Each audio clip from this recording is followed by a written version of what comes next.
you. Wow, thank you very much. Thank you. Wow. Thank you so much. Welcome. Wow. Thank you so much. Welcome everybody. Welcome to the show. Welcome. Wow, what an audience. Welcome to the show. Today on the show, we have an amazing show. We're going to be talking about success and sacrifice. I always put the two together because they always go hand in hand. What would you be willing to sacrifice to have complete success and financial freedom? Well, we know that there are some skills needed. You have to have hard work, tenacity, but there's other attributes and variables that you have to consider. Tonight on the show, we're going to be talking to several people that have really figured out what it takes to be successful in the industry. We have national recording artist and actor. This guy's doing some acting. Woody Bradshaw's on the show. Good-looking guy. Looks like he's got the Keith Urban thing going on. He's a good-looking guy, I got to tell you.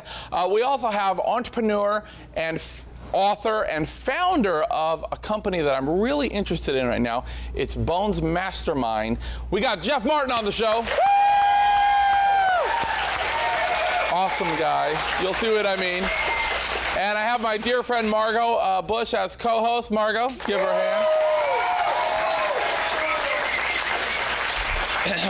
We also got a new band sitting in with us tonight. Joint Custody, everybody. Give it up. If you're thinking about becoming an entrepreneur and you really want to know what it really takes, stick with us. Don't miss a minute of this episode. We'll be right back, everybody. Stick with us.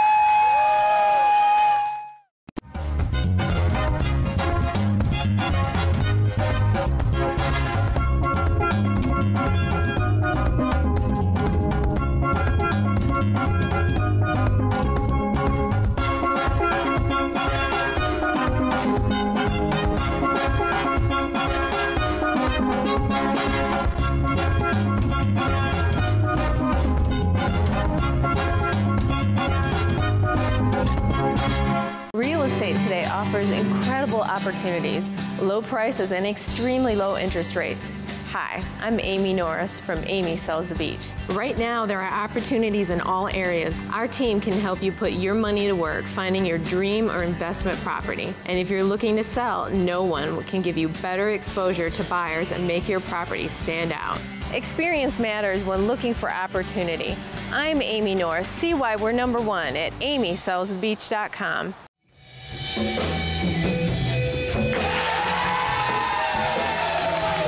Thank you. Welcome, everybody. Welcome back to the show. Thank you very much. Welcome to the show. We have an amazing show tonight. That was Joint Custody, everybody. Awesome guys. Keep your eye on them. I'm here with my lovely co-host, Margot Bush. Margot, how are you? I am tired. I am tired. We're both a little tired. We spent the weekend together. We went to a music festival, I guess, right? The Hangout Fest. The Hangout Fest in the the Gulf Coast. And I have to tell you, the lineup was absolutely phenomenal. We interviewed 9 or 10 bands. 9 or 10. I mean, the Killers were the Outcast. It was absolutely phenomenal. Yeah, and I mean, I didn't know half of them. And I have to say, Margot last night was doing this. It was so weird. I was like, what am I? He doesn't know. I have to say, one for me though was a guy named Tom Odell.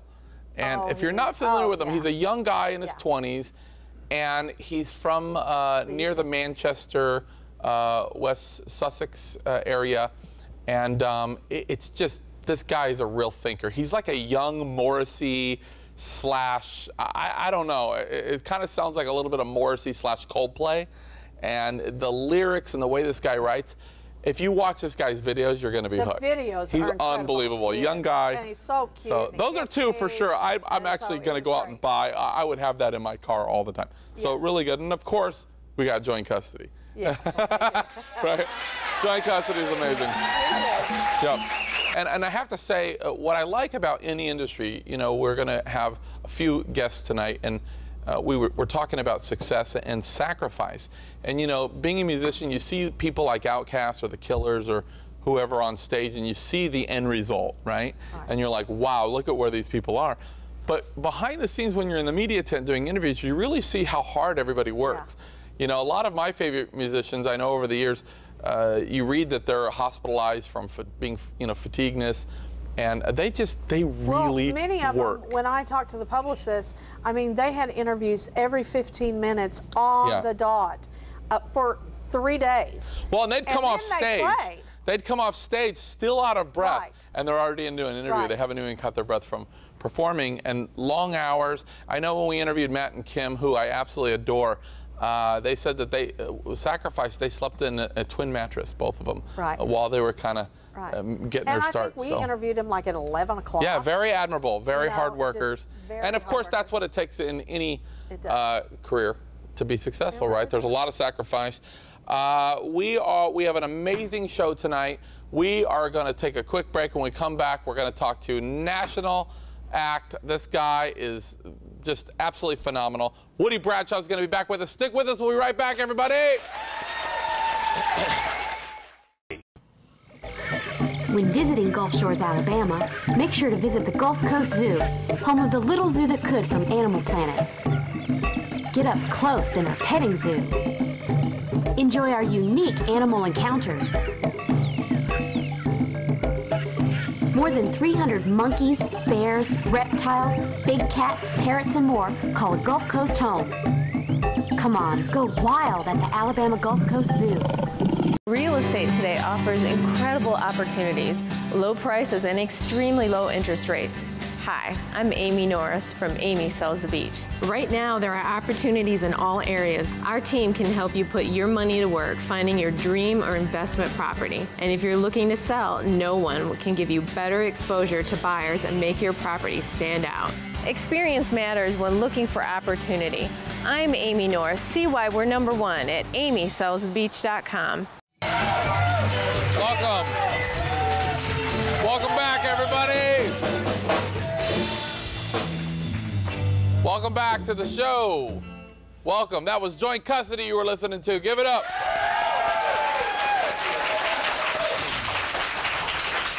Ladies and gentlemen, please give a warm welcome to Woody Bradshaw, everybody. I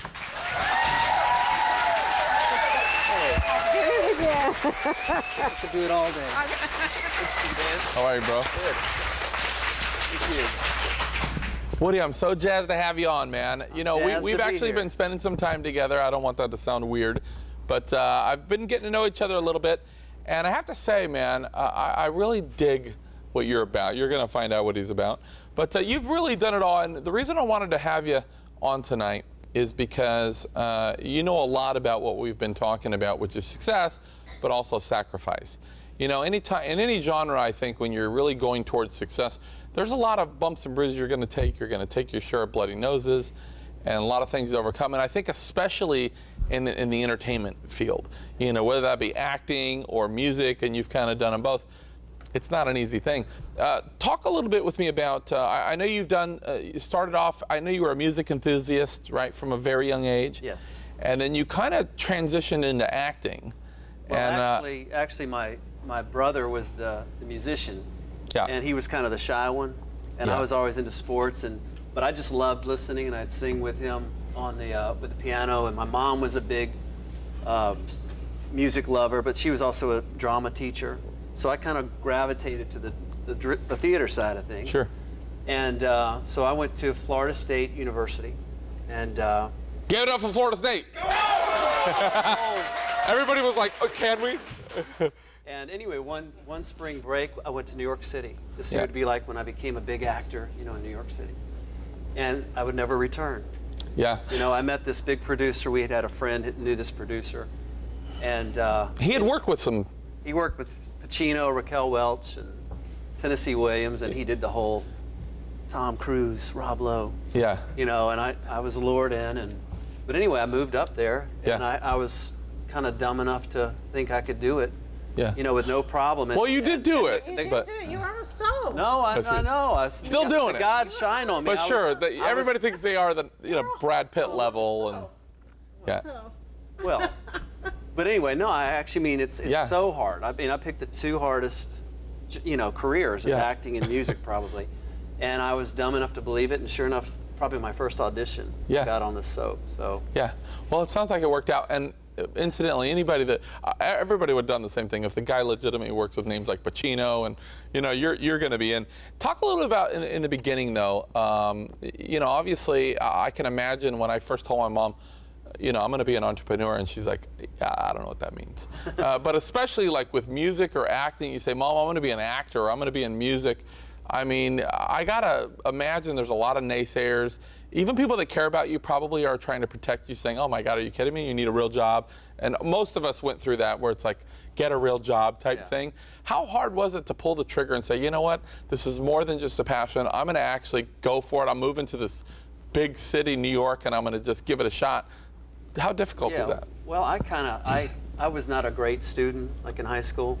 And I had a tennis scholarship, which kind of saved my life. And then I thought, that's when I started thinking, what can I not do? So people used to call me Hollywood, you know, in high school. And so you shouldn't have told me that. That's going to stick. But go ahead.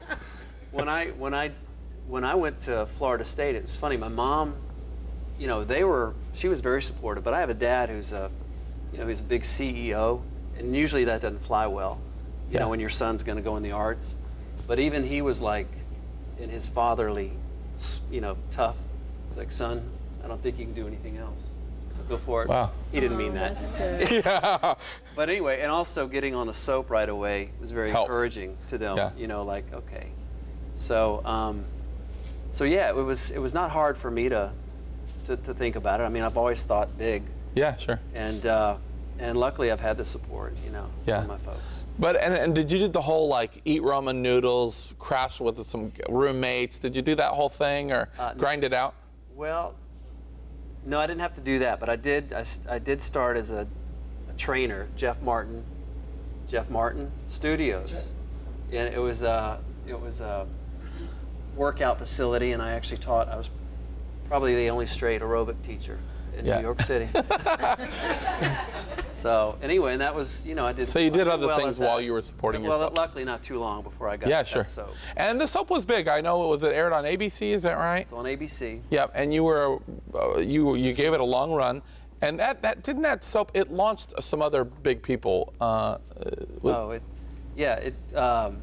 soap had Bryan Cranston from Breaking Bad. Love it. And then Peterman on Seinfeld. Oh, I love it. Elaine's boss. Yeah. And these are guys, you know, I thought when I met them, I think this is I don't see this happening. On there, this is going to be it. But Bryan Cranston's amazing. So. Yeah, amazing. And he was a really good guy. Really helped me a lot. Now, how did you transition from the acting to music? Well, it was an interesting story. I mean, I went to LA. I got this new manager. He handled crews, and he was like, we're gonna do films, and so I went up there with him, Tom Cruise. Yeah. And you know, and I was very idealistic, and they were telling me what I was gonna be and how big. And, sure. And basically, but I found myself kind of,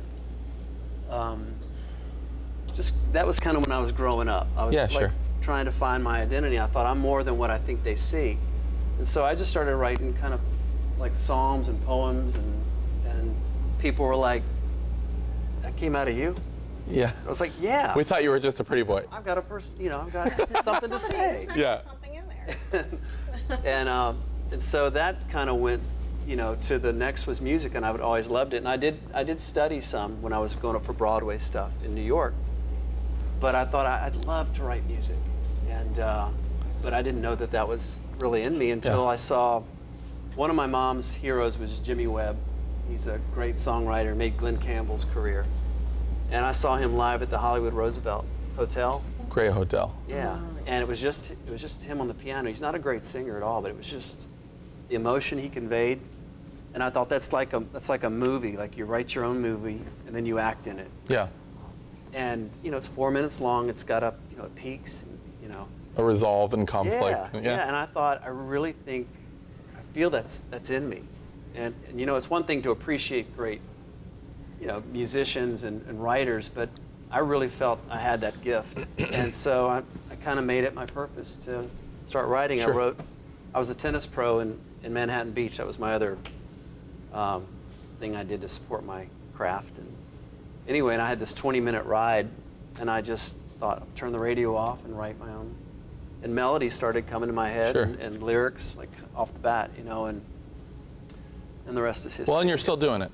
And I know that you got a national contract, you got a big recording contract, and then once that was up, I know that you've kind of chosen to kind of stay independent, which I know a lot of people are doing right now because of the integration of, I mean, you have social media, everything is real time, Right. and really it's kind of taken, I think, at least some of the power away from the big record labels to say they control everything, and say, hey, if you're good and you really want to get out there, you can develop your own fan base and get heard. Right. And yeah, it's just a different ball game. I mean, since about '08, well, actually before that, it's just the regular way of doing that is they didn't change, and everything else has, like social media, yeah, you know, downloads, change it, you know, people buying singles instead of albums. sure. And then YouTube and.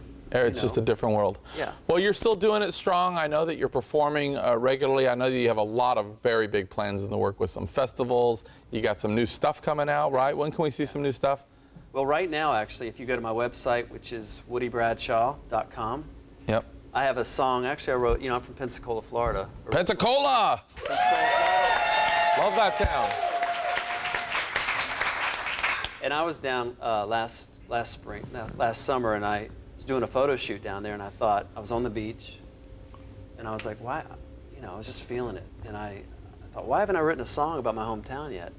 And anyway, and that same time, the Eagles were doing a documentary on Showtime, which I watched at the same time, and I was so inspired.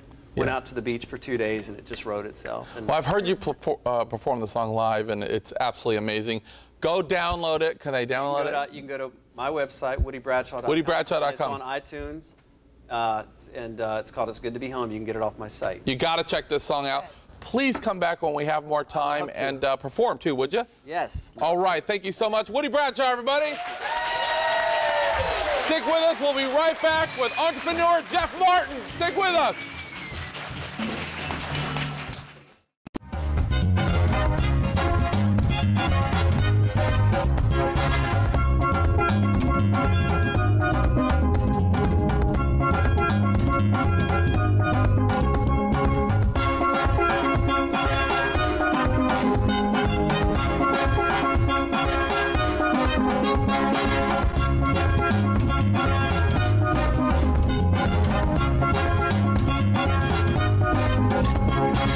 Real estate today offers incredible opportunities, low prices, and extremely low interest rates. Hi, I'm Amy Norris from Amy Sells the Beach. Right now, there are opportunities in all areas. Our team can help you put your money to work finding your dream or investment property. And if you're looking to sell, no one can give you better exposure to buyers and make your property stand out. Experience matters when looking for opportunity. I'm Amy Norris. See why we're #1 at amysellsthebeach.com.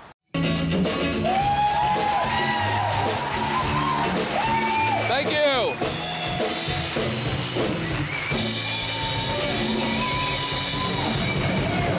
Welcome back, everybody. Welcome back to the show. That was Joint Custody. Give him up. Give it up. I have to say, Frank, you guys are killing. You sound amazing over there. Tell us who we got over there. Thank you. We got Easton on the guitar.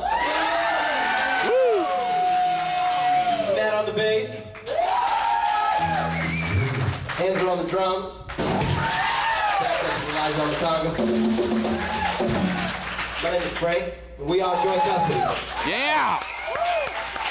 Thanks for sitting in, guys. We appreciate it. So we've been talking a lot about young entrepreneurialism and success, and I have to say, you know, starting out, I started off very young, me and my brother, and it's difficult. You know, starting young, there's pros and cons, right?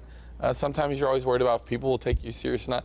But I just wanted to give a shout out real quick to Curry and Riley Barker. They're in the audience. They're young actors, and they actually have a new independent film coming out called Something's in the Woods. And I'll tell you, it's really cool to see young guys getting involved with some really fun projects. And you can actually check out the trailer of the movie is already out. It's on YouTube. Something's in the Woods. Check it out, and you'll find out what exactly is in the woods. Pretty scary stuff. But anyways, I just wanted to give them a shout out. Now, ladies and gentlemen, please help me welcome author and entrepreneur Jeff Martin, everybody. All right. We're here. How are you, bro? I'm doing good. Good to see you. Good. Thank you.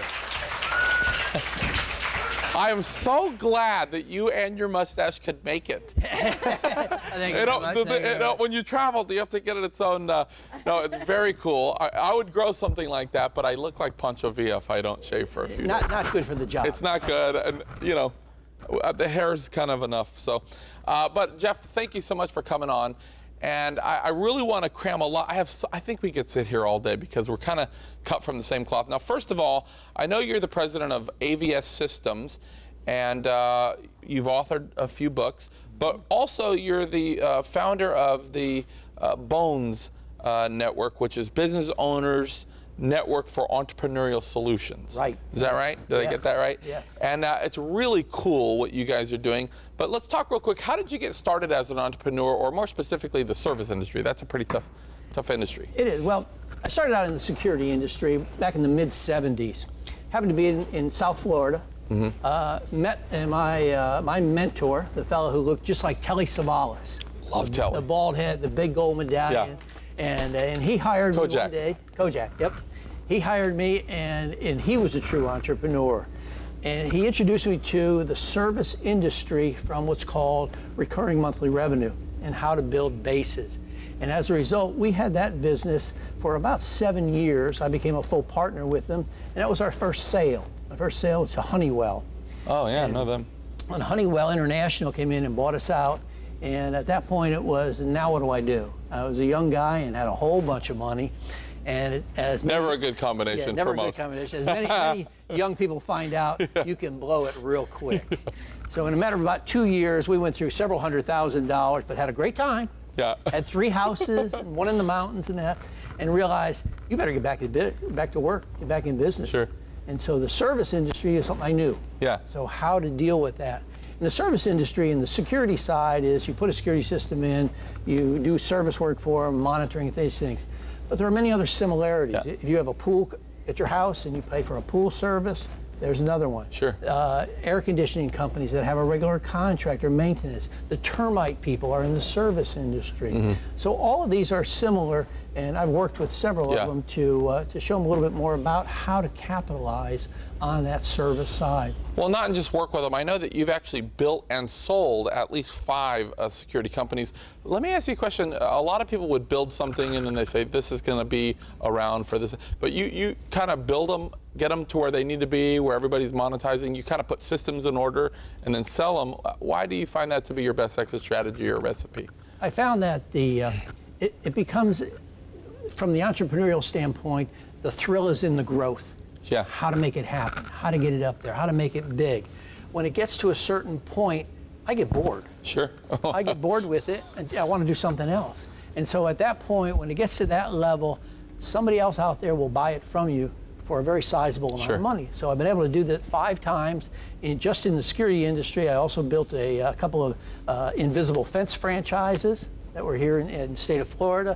I also built a technology home business, which was all about all the new electronics, and all of that has some kind of monthly service revenue that's built into that. Well, and you seem to me one of those guys that just kind of has the Midas touch. You know, I think that most companies are built on 3 things. You have the product or the service, you got the people, but then the systems are so big. And a lot of I think that accounts for at least half the company's growth and success is putting the proper systems in place. Seems that you have those systems that you just, whatever the field, you can just keep putting those, and it always works for you. Very similar. I know that you've also authored several books. Your first book was Double Your RMR. What is RMR? I know what ROI is, right. But RMR, talk a little bit about that. Well, ROI is the result. I see now. Recurring monthly revenue. Yeah. And recurring monthly revenue is what we all look at of, I don't want to go to work next week or next month, but how do I make an income? Recurring monthly revenue, when you build your business based on that, that money's going to keep coming in. Yeah. You've got to provide good service to keep the customers happy, keep them coming to you, they'll refer you, and the recurring revenue builds constantly. Now, talk briefly about Bones Mastermind.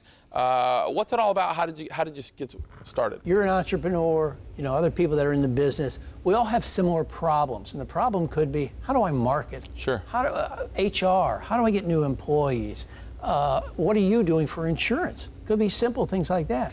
When we create a mastermind, Bones Mastermind is a little different than a lot of them because we facilitate. We bring in a good speaker on a topic, on a business topic of interest to you right now. We're talking about social media. I've had a social media guru come in and talk just about how to set it up, how to get your Facebook, how to do your Twitter, how to set your business up with that independent. We have a program on that. Then we break into a round table. And the round table is when you really get to know the people on the other side of the table and how can they help you, but how can they help you by you expressing, here's my problem, here's something I'm working on, how can I make it better? Encourage everybody to share too and say, here's what I found. That's right. That's amazing. You might hear, that's a really dumb idea. Yeah, and I did it and it didn't work. Yeah.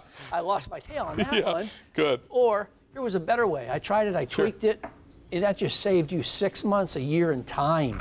Yeah. How do I, what are the shortcuts? You don't have to take that learning curve. Right. What I like about the program, tell us real quick about who's this for? Like what type of people would you say are candidates? So it's for business owners only, guys that can make the decisions, that want to hear it, and that are open and will take constructive criticism, will be critiqued, and will also be accountable. Because if you tell me, hey Jeff, I really need to make a change and get rid of 3 people and hire somebody else. Next month, I'm going to ask you, did you do it? Yeah, there's some accountability there. Right. Which you don't see in a lot of these groups. Where can people get more information?